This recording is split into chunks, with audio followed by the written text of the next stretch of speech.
સીતારામ, જય શ્રી કૃષ્ણ અને good morning. તો તમારું સ્વાગત છે આજે ફરી મારા એક નવા વ્લોગમાં। અને અત્યારે જો વાગી ગયા છે 12 અને થોડું કામ થઈ ગયું છે અને થોડું કામ બાકી છે, પણ અમને લાગી છે ભૂખ, તો અમે આજે પાછા વળી બનાવવાના છે રીંગણા બટેકાનું શાક બનાવવાનું છે। તો આજે એ છે મેન્યુમાં, તો આપણે વરે રીંગણા બટાકાનું શાક બનાવી લઈએ અને જોયો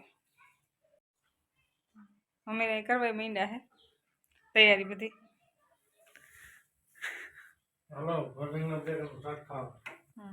બકાલું તો એટલું બધું લઈ આવ્યા છે જાણે 10-15 જણા રહેતા હોય એમ। તો હજી ફ્રીજમાં બકાલ પડ્યું।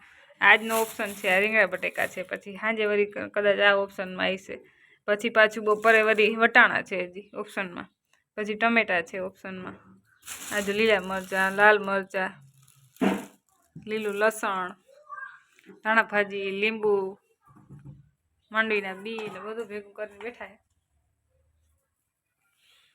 ચટણી ખાંડે છે અટાણે મસાલો બનાવવા માટે। તો આજે પાછું વળી ભરે રીંગણા બટેકાના શાકનું મન છે ખાવાનું, એટલે અમે બનાવી છે આજે, કેમ કે શિયાળો હોય જાય પછી મજા ના આવે ખાવાની। આજે થોડીક ઠંડી જેવું છે એટલે બનાવી ફટાફટ, એ આપણે બનાવી લઈએ ને પછી થોડું કામ બાકી છે એ કરી લઈએ।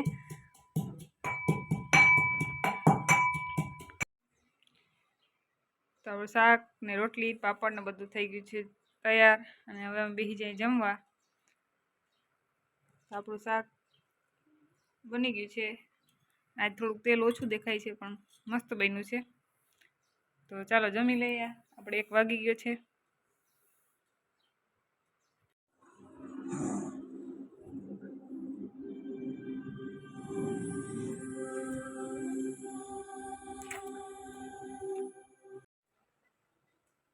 તો અત્યારે વાગવા આવ્યા છે 6, અને જો તો દાડમ ખાધું, દ્રાક્ષ ખાધી, પણ આ બધું ભેહાણ તો કેટલું થઈ ગયું વિચાર કરો, પાછું બધું કરવું જોઈએ। અને આજ મારો આખો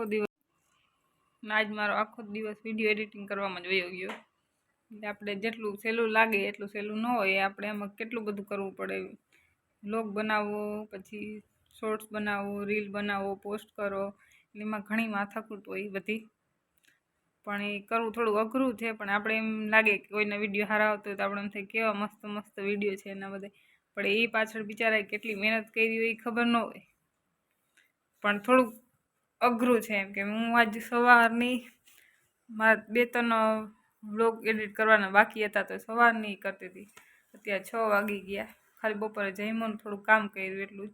પછી અત્યારે પરોઠા બને છે, 7:45 વાગ્યા છે, અને શાકનો અત્યારે કંઈ પ્રોગ્રામ નથી બનાવવાનો, તો ત્યાં પરોઠા બનાવવાના હે, તો પરોઠા બનાવી લઈએ આપણે, પછી જમી લઈએ। અને આપણે આથણા પણ બનાવ્યા છે મરચાંના અને ગાજરના મસ્તના,